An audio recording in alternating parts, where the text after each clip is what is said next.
नमस्कार। Exam help के digital platform पर आप सबका स्वागत है। आज के सेशन के अंतर्गत हम एक महत्वपूर्ण विषय पर चर्चा करने जा रहे हैं। इसका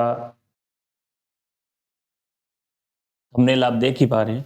हम बहुत से विषयों पर आज चर्चा करेंगे। जो साथी सेकंड ग्रेड साइंस की तैयारी कर रहे हैं, काफ़ी दिन से हमने उनसे बात भी नहीं की, तो उन सभी साथी जो सेकंड ग्रेड साइंस से तैयारी कर रहे हैं, किस तरीके से वो उनको पढ़ना है, किस तरीके से टेस्ट पेपर या अपना जो सिलेबस है किस तरीके से कवर करना, लगातार हम आपसे बात कर ही रहे हैं। तो उसी कड़ी के अंदर आज हम सेकंड ग्रेड साइंस की जो टेस्ट सीरीज है 2.0, उसकी शुरुआत भी अगले महीने में हो रही है। इससे पहले की जो टेस्ट सीरीज है वो चली रही है, रिकॉर्डेड है, वो भी आप परचेज कर सकते हैं। रिकॉर्डेड ये लाइव रहेगी। और इसके साथ साथ किन विद्यार्थियों के लिए महत्वपूर्ण है उस पर भी हम चर्चा करेंगे। जो नए साथी जुड़े हैं या जो पहले से लगातार तैयारी कर रहे हैं, उनको तो सबको पता भी है किस टाइप से हमने पिछला जो एग्जाम दिया है या किस तरीके से हमारी जो संपूर्ण रणनीति रही है पिछले एग्जाम में। जो साथी नए जुड़े उनको भी लेकर हमारी इसी तरीके की जो रणनीति है वो लगातार जारी है, चल रहा है।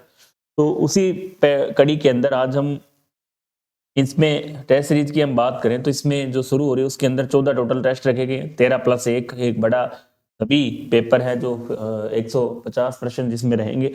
और इसके साथ साथ जो इसमें टीम के नंबर भी हैं, तो आप इस पर संपर्क भी कर सकते हैं। इस नंबर से आपको कोई समस्या आ रही है तो ऑनलाइन में अब क्यूआर पहले से ही हमने छूट करके दिया है, मतलब इसमें किसी भी प्रकार की जो छूट आपको नहीं रहेगी। एक नया संशोधन हमने किया है कि पहले से ही, जैसे पिछली बार इसका जो 1599 थे, अब क्यूआर उनको पहले से ही 20% 30% हमने कम करके 1299 रखा है। ऑफलाइन में भी हमने कम रखा है।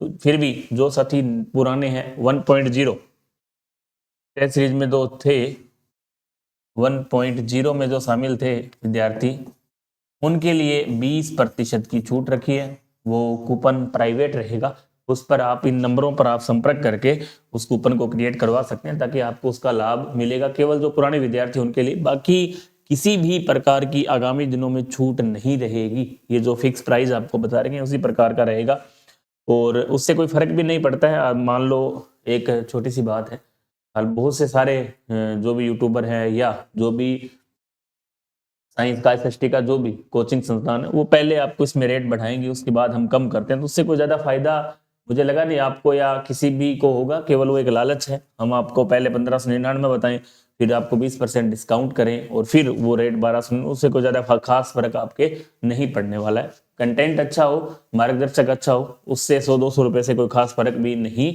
पड़ने वाला। तो हम आगे इस पर चर्चा करें कि सिलेबस, जैसे हम शेड्यूल पहले हम देख चुके हैं, जैसे हम देख लें कि यहाँ 2000 के आसपास आपको प्रश्न मिलेंगे। इसके अंतर्गत अनलिमिटेड टेस्ट लेने की सुविधा है। इसके अलावा थोड़ा ये देखेंगे, आरपीएससी द्वारा आयोजित परीक्षा में सेकंड ग्रेड के जो पिछले पेपर हुए हैं, चाहे स्पेशल एजुकेशन हो, सेकेंडरी एजुकेशन हो, संस्कृत एजुकेशन हो या एसीएफ हो, एफआरओ हो, कॉलेज लेक्चरर हो, स्कूल लेक्चरर हो, राजस्थान बोर्ड की बुक है, एनसीईआरटी की बुक है, उनका जो सारांश है वो हम यहाँ देने का प्रयास कर रहे हैं ताकि आप जब भी तैयारी करें, जो सेल्फ स्टडी भी बच्चे कर रहे हैं उनके लिए भी बहुत ही महत्वपूर्ण रहने वाला है। और इसके साथ साथ आप जो कोचिंग संस्थान में कोचिंग कर रहे हैं, अभी हाल फिलहाल जुड़े हुए हैं, या जो पिछली बार बहुत कम अंक से रहे थे और कोचिंग जिन्होंने नहीं किए, उनके लिए भी बहुत ही महत्वपूर्ण रहने वाली है। तो आप सबके लिए अब आगे हम बात करेंगे कि क्या कौन कौन से विद्यार्थियों के लिए किस टाइप से ये रहेगी, उस पर भी हम चर्चा करेंगे। तो आपके जो सवाल है उन पर भी हम चर्चा करेंगे। इसके साथ साथ शेड्यूल प्लान आप इस तरह टाइप का है, 14 जो पेपर है उसका शेड्यूल प्लान रहेगा। केमिस्ट्री है, बायोलॉजी है, फिजिक्स है, टीचिंग मेथड है, और इनके लिए बुक्स आपको हालांकि मैंने बता रखी है कि अब राजस्थान बोर्ड और आपके जो नोट्स हैं, एनसीईआरटी की बुक भी आपको समझ में आ रही है तो आप एनसीईआरटी ले सकते हैं। बाकी वीडियो सॉल्यूशन जब भी होगा तो हम फिर भी कुछ टॉपिक जो आपका नहीं मिल पा रहे उस पर भी हम चर्चा करेंगे भी। ये टॉपिक आपको कहाँ से पढ़ना है, बायो हो चाहे फिजिक्स हो चाहे केमिस्ट्री हो, सब पर हम चर्चा वीडियो सॉल्यूशन के दौरान हर एक टॉपिक पर हम करेंगे। और इसके साथ साथ जो विद्यार्थी जो नए हैं या जो कोचिंग कर चुके हैं या जो कोचिंग कर रहे हैं, उनसे रिलेटेड हम चर्चा करें कि किस टाइप से रहने वाला है। जैसे आपके सवाल बहुत से साथी कई बार पूछते भी हैं कि जैसे हम बात करें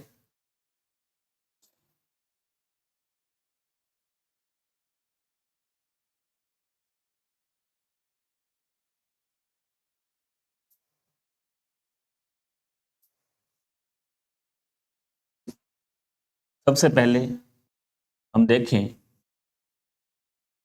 कि उन सब के लिए जो विद्यार्थी नए हैं, बिल्कुल नए,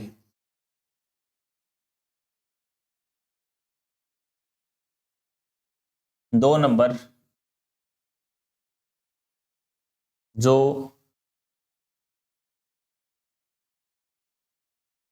पिछली बार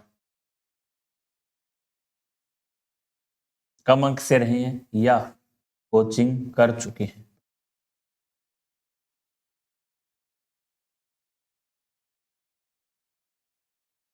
तीसरा, जो कोचिंग कर रहे हैं।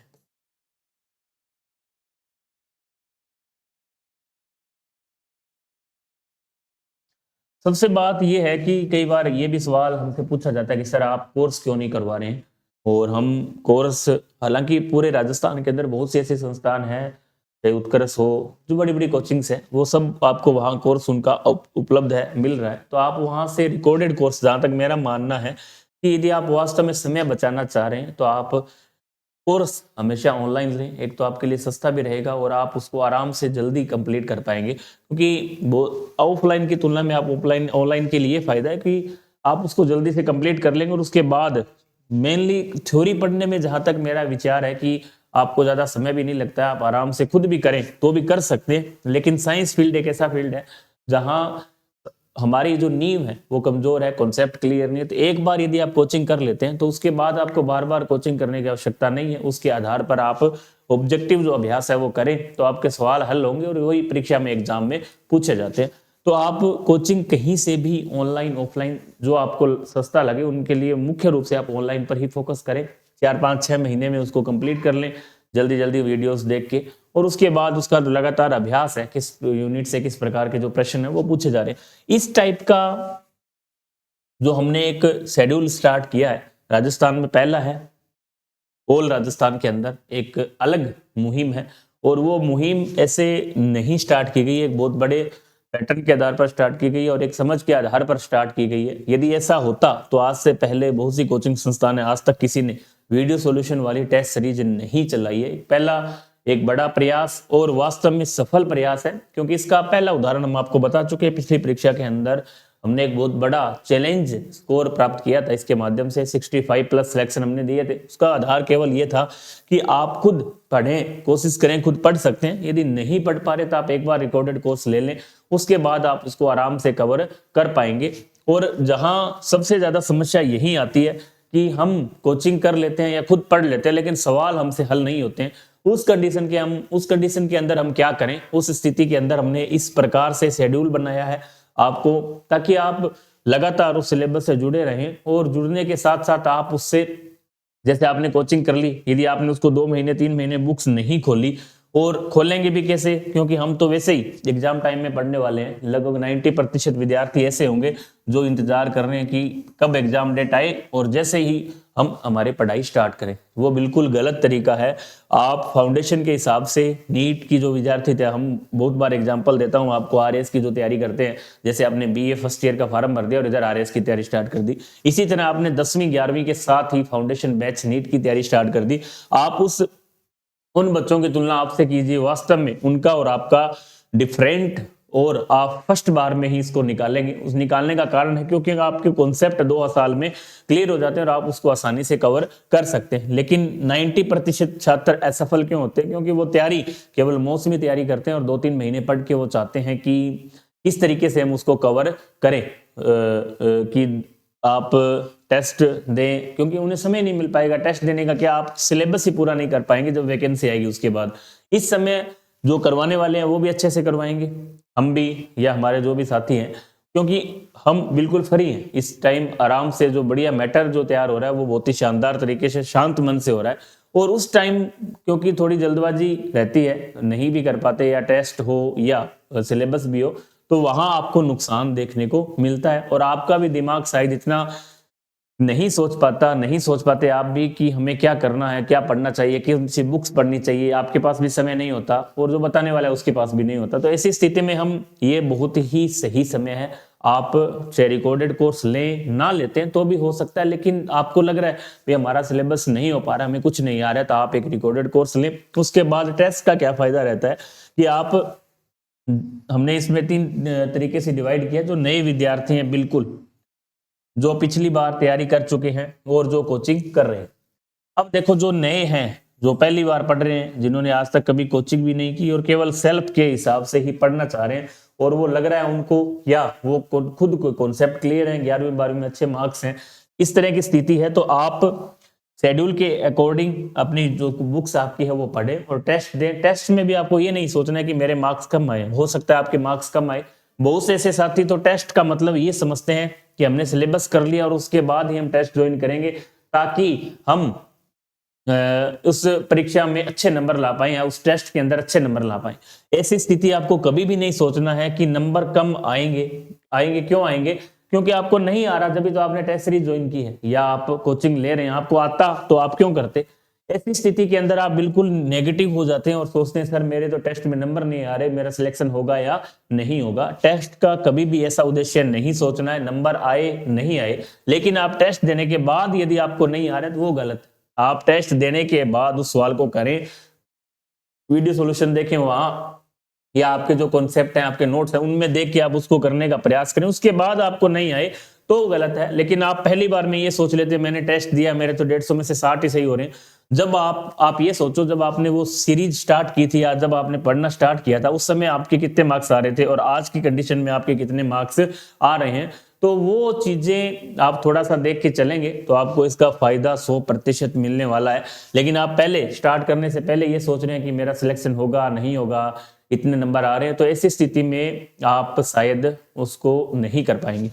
दूसरे नए जो विद्यार्थी हैं, सेल्फ हैं, बिल्कुल सेल्फ सिलेक्शन हो सकता है। यदि आपके कॉन्सेप्ट क्लियर है तो आप इस शेड्यूल के अकॉर्डिंग कर सकते हैं। यदि 11वीं 12वीं में आपने अच्छे से पढ़ा है, बीएससी अच्छे से की है, तो मेरे मानने के अकॉर्डिंग आप कोचिंग ना करेंगे तो भी हो सकता है। लेकिन यदि आपको एक बार भी ऐसा लग रहा है कि मैं नहीं कर पाऊंगा, तो आप एक रिकॉर्डेड कोर्स ले सकते हैं। इसके बाद जो पिछली बार कोचिंग जो कर चुके हैं या पिछली बार जिन्होंने सेकंड ग्रेड का एग्जाम दिया था और कुछ मार्क्स से वो रह गए थे, उनका नए सिलेक्शन का जो मुख्य कारण रहा होगा, जहां तक मेरा अनुमान है, कि अभ्यास की कमी रही है, ऑब्जेक्टिव की कमी रही है। आप लगातार जुड़े नहीं, आपने कोचिंग कर ली या पढ़े भी तो किस तरीके से पढ़े, हमें यह पता नहीं था कि किस यूनिट से किस प्रकार के प्रश्न पूछे जाते हैं और आपने कितना समय दिया। तो इस बहुत सी जो कमियां हैं शायद आपको लगभग पता चल गई होगी, क्योंकि लगातार हम इस विषय पर काफी बार बोल चुके हैं और आपने भी सोचा होगा कि मेरी क्या कमी रही है। यदि आपको उस कमी का पता चल गया है तो आप उसी तरीके से दोबारा, वो आपके नोट्स हैं, बार बार कोचिंग करने की आवश्यकता नहीं है। आप उसी आधार पर जो अपनी तैयारी है लगातार जारी रख सकते हैं। जो साथी अभी कोचिंग कर रहे हैं, नए हैं, फ्रेशर हैं और अब की बार कोचिंग अभी कर रहे हैं, उनके लिए भी टेस्ट सीरीज क्यों महत्वपूर्ण है? क्योंकि अभ्यास उनको भी चाहिए। आप सिलेबस, जैसे दिन में आपने कोर्स आपका ले रखा, आपने 5 घंटे 4 घंटे आप वीडियो देखिए, उसके बाद उसका ऑब्जेक्टिव भी निकालें। ऑब्जेक्टिव जब तक नहीं निकालेंगे, मैंने आपको बताया कि आप इसको टेस्ट नंबर या टेस्ट में रैंक के अकॉर्डिंग नहीं लेना है, आपको सीखना है। और सीखने के लिए आपने टेस्ट दिया, जितने आपको आ रहे हैं उतने आप अटेम्प्ट कीजिए, नहीं आ रहे हैं उनका आप वीडियो सॉल्यूशन देखिए, उसके बाद उसको कीजिए सर ने ये प्रश्न दिया, हमें क्यों नहीं आ रहा है और हमने किया है या नहीं है, हमारे नोट्स में ये है या नहीं है, तो आप उसको नोट कर सकते हैं। बस इतना ही, ज्यादा उस पर सोच विचार नहीं करना है। कई बार कुछ टॉपिक ऐसे होते हैं जो हमें समझ नहीं आ रहे होते, तो उनको रटना ही पड़ेगा आपको और चाहिए, क्योंकि हमें यहाँ ज्ञान प्राप्त नहीं करना है केवल एक बार समझना। कई बार हम ऐसे सोच लेते हैं कि हर एक विषय पर, हर एक टॉपिक पर हम पीएचडी करें, ऐसा संभव नहीं है और करनी भी नहीं चाहिए। हमें यहाँ ज्ञान नहीं लेना है। ज्ञान लेने के लिए आपको एग्जाम के बाद खूब समय मिलेगा, आप आराम से ज्ञान प्राप्त करते रहें। लेकिन जब तक आपका सिलेक्शन नहीं होता है, जब तक आपका ज्ञान कोई नहीं देखेगा, चाहे आपको कितना भी आ रहा है, आपका सिलेक्शन नहीं हो रहा है, इसका मतलब आपको कोई नहीं मानेगा, चाहे आप धुरंधर हो उस सब्जेक्ट के। लेकिन आपको उस निखरने के लिए आपको सबसे पहले सरकारी सेवा में आना पड़ेगा। जब तक आप सरकारी सेवा में चयनित नहीं होते हैं तो आपको कोई भी धुरंधर नहीं मानने वाला है। तो आप इस स्थिति में केवल ये देखिए भी कॉन्सेप्ट बेस्ड प्रयास भी हम उसको कितना सीख पा रहे हैं और पिछले पेपर आप ऑब्जेक्टिव टाइप के जो हैं वो भी हल करें। तो बहुत से बार ये सवाल पूछे जाते हैं कि सर मैं तो अभी टेस्ट सीरीज नहीं ले पाऊंगा या नहीं ले पाऊंगी, उसका कारण क्या है? कारण ये है कि मैं कोचिंग कर रहा हूँ, नया हूँ, या पिछली बार मैंने कोचिंग की। इस तरह के जो सवाल है उन पर मैंने आपको एक साथ बताया कि आपको कहीं ना कहीं इसका बेनिफिट होगा, लेकिन आप उसके लिए पॉजिटिव रहेंगे तो ही होगा। यदि आप पहले से नेगेटिव हैं तो इस प्रकार का आपको बेनिफिट नहीं मिलने वाला है। आप खुद प्रयास करें। मैं जिस टाइप से प्रयास कर रहा हूँ, प्रश्न बना रहा हूँ, उसका वीडियो सोल्यूशन हम दे रहे हैं, हमारी पूरी टीम है, फिजिक्स, केमिस्ट्री, बायो, तो उस तरीके से ही आपको थोड़ी मेहनत करने की आवश्यकता है। यदि आप थोड़ी सी मेहनत करेंगे तो आपको 100% सफलता मिलेगी। थोड़ा सा दिमाग ठंडा रखना है, धैर्य रखना है, आप जुड़े रहेंगे लगातार तो आपको 100% सफलता मिलेगी। ऐसा नहीं सोचिए कि हम तो 11वीं 12वीं हमारी अच्छी नहीं रही है, नींव मजबूत नहीं है या कॉन्सेप्ट क्लियर नहीं है, तो आप इस समय, क्योंकि अब साल भर का जो समय है उसमें आप कॉन्सेप्ट क्लियर कर सकते हैं सभी सवाल। और जब आप परीक्षा, अब आप दूसरी बार जब टेस्ट देंगे, जब आप तीसरी बार देखेंगे तो आपको कहीं भी कुछ भी पढ़ने की आवश्यकता नहीं होगी। उस टाइम हमारी बातें आपको याद आएगी, सर ने सही कहा था। जो साथी पहला टेस्ट दे चुके उनको पता होगा कि आपने जिस दिन शुरुआत की थी 10 टेस्ट सीरीज की अगस्त के अंदर, अक्टूबर के पहले सप्ताह में और आज में आपको कितना डिफरेंस है, बहुत कुछ पता चल गया होगा। चाहे आपने कोचिंग की हो, नहीं हो, या आपका पहले का जो और आज की जो स्थिति है, 4 महीने के बाद की स्थिति और उससे पहले की स्थिति है, वो स्थिति बिल्कुल अलग रही होगी। तो आप ये मानकर चलें कि इसका फायदा आपको हुआ है और आज आप दूसरी में आ रहे हैं तो आपको इससे ज्यादा और फायदा होगा, बेनिफिट होगा। और आप ऐसी स्थिति में आ जाएंगे जब 3 महीने बाद कि आपको कहीं से भी कुछ भी पूछे, आपके कॉन्सेप्ट क्या होंगे, क्लियर होंगे। और कॉन्सेप्ट क्लियर होने के बाद किसी विषय वस्तु को पढ़ना बहुत आसान हो जाता है। एक आप रटते हैं और रटने की तुलना में अब सेल बायोलॉजी बहुत बड़ी है, प्लांट फिजियोलॉजी बहुत बड़ी है, लेकिन वहां पर सवाल किस प्रकार के पूछे जाते हैं, ये चीजें आपके अंदर कॉन्सेप्ट क्लियर है तो आप 100% उस एग्जाम को पास कर सकते हैं। इसके साथ साथ बायोलॉजी फर्स्ट ग्रेड की भी हमने स्टार्ट कर रखा है और सेकंड ग्रेड का जो सेकंड पेपर है वो भी 18 फरवरी से आपको पता स्टार्ट हो रहा है। तो उसका ये मुख्य रूप से मैं बार बार आपको ये चीज क्यों रिपीट कर रहा हूं, ताकि आप उस चीज को समझें। मैं हर बार एक नया कॉन्सेप्ट मैं आपको बता रहा हूं, हम लेके आए हैं और राजस्थान के अंदर पहला ये ऐसा कॉन्सेप्ट है और सफल भी हुआ है और सफल होगा। तो आप इस चीज का लाभ उठाएं ताकि साइंस में आपको कहीं इधर उधर भटकने की आवश्यकता नहीं है। क्या चीज दिक्कत आ रही है, कोई समस्या है तो आप विद इन हमसे संपर्क कर सकते हैं, पूछ सकते हैं। इसके लिए हम फिर भी आगे जल्द, हालांकि वीडियोस हमारे लगातार आते रहते हैं, फिर भी हम आपको समस्या आए तो आप उस पर विषय पर हमसे बात कर सकते हैं। तो आप एक इसमें बुक्स का भी हम पहले बता चुके हैं कि आपको बार बार बुक्स बदलनी नहीं है। जो बुक्स आप एनसीईआरटी पढ़ रहे हो, राजस्थान बोर्ड पढ़ रहे हो, या जो आपके नोट्स हैं उनको ही आपको बार बार पढ़ना है। ऑब्जेक्टिव अभ्यास जरूर करना है, क्योंकि यहाँ साइंस और आर्ट्स में इतना ही अंतर है कि साइंस के जो विद्यार्थी है ऑब्जेक्टिव नहीं निकाल, आर्ट्स के विद्यार्थियों को ऑब्जेक्टिव की आवश्यकता नहीं है, सीधे साधे प्रश्न पूछे जाते हैं। यहाँ कॉन्सेप्ट बेस्ड पर प्रश्न पूछे जाते हैं, तो उनका आप ऑब्जेक्टिव अभ्यास जब तक नहीं करेंगे तब तक हम उसके पास नहीं जा पाते। तो इस पर आज का जो सेशन था उस पर यही मुख्य रूप से हम चर्चा करने जा रहे थे कि 18 फरवरी से जो सीरीज स्टार्ट हो रही है उसमें आप भाग लें और उससे आपको वास्तव में एक जो प्रश्न है, जैसे 2000 के आसपास प्रश्न आप पहले टेस्ट सीरीज में देख चुके हैं, इसी तरह 2000 के आसपास प्रश्न आपको इसमें मिलेंगे। तो आपके जो 4000 प्रश्नों का आपका जो आंकड़ा है वो आपको कहीं ना कहीं बेहतर फील होगा। कारण कि आप कॉन्सेप्ट बेस्ड जितने भी प्रश्न है वो हम यहाँ दे रहे हैं, उसके आधार पर आपका जो पूरा टॉपिक है, ऑब्जेक्टिव टॉपिक, एक तरह से ये ऑब्जेक्टिव आपका सिलेबस है। बहुत से साथी पूछते हैं कि सर सिलेबस, ये एक तरह से ऑब्जेक्टिव सिलेबस है। ऑब्जेक्टिव टाइप का जो सिलेबस है उससे आप थ्योरी आराम से तैयार कर सकते हैं भी किस प्रकार का ये रहने वाला है। तो आप जरूर इसमें, जो साथी पहले कर चुके हैं उनको फायदा भी हुआ होगा, आपको पता है, आपने जो पहले टेस्ट नहीं, अभी जो नए जुड़े हैं तो आप इस तरीके से इसको कर सकते हैं। फिर भी आपको कोई समस्या आती है तो आप, जो आपको बताया था कि आप उस पर बात कर सकते हैं, समझ सकते हैं। और ये इस तरह का जो प्लान है वो रहने वाला है। तो नेक्स्ट के सेशन में फिर हम इस पर रिलेटेड जो भी वीडियोस हैं उन पर चर्चा करेंगे। तो आज के सेशन में बस इतना ही, और लगातार आप जुड़े रहें। टेलीग्राम जो चैनल है वो आप जरूर ज्वाइन करें ताकि आपको कोई भी सूचना है वो मिलेगी। एग्जाम हेल्प सूरतगढ़ के नाम से जीके का चैनल है, टॉपर्स रणवीर सर सूरतगढ़ के नाम से जो हमारा है वो है साइंस का चैनल। उन दोनों को आप ज्वाइन करें। फिर अगले वीडियो में मिलते हैं, तब तक के लिए जय हिंद, जय भारत, जय राजस्थान।